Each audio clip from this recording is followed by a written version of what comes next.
This pleasure practices thing really builds momentum. Here's what I'm noticing. In the last couple of months, I've been talking to you about pleasure practices, and for myself, I've committed to do at least 3 of them a day. And as I've been saying, they get you out of the way, they release resistance, and allow grace to carry you.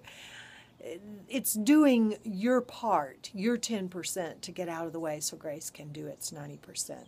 If you don't know how to do pleasure practices, there's a blog on it at divineopenings.com. Just click blog and look for pleasure practices, or put pleasure practices in the search field and find that blog. And there are lots of videos about pleasure practices in the online courses recently, New Energies. The story I want to share with you today about the momentum that's building with pleasure practices is what's been happening for me is more and more the bliss just descends in the most ordinary moment, because I've been setting myself up to be an open channel for it, to be a vessel that it can pour into by doing these pleasure practices. I noticed today, as I sat and ate lunch, I flipped through some catalogs that people sent me in the mail.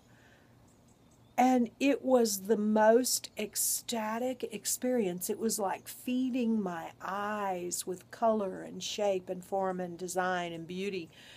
There's some really creative artwork, I guess you could say, going into the making of these catalogs.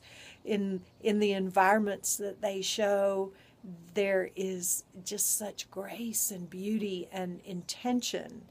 And the thing that I most noticed was I didn't feel the slightest desire to have to buy any of this stuff. I was just drinking it like nectar, and my eyes were just devouring it like food for the eyes. It was incredible.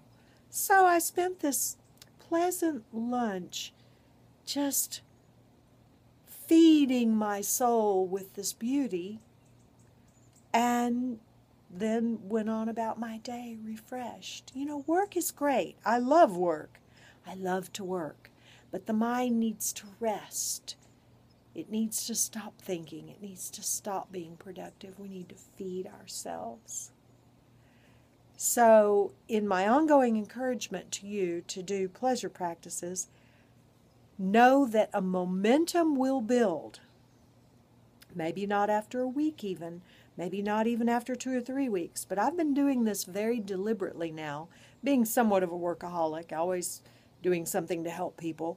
This is a new practice that I've committed to, and it's really picking up momentum.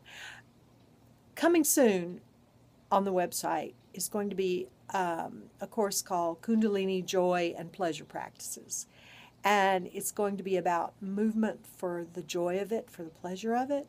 And it will also have a section about pleasure practices, of which Kundalini exercise is just one pleasure practice for me. Much love and grace from Lola Jones, divineopenings.com.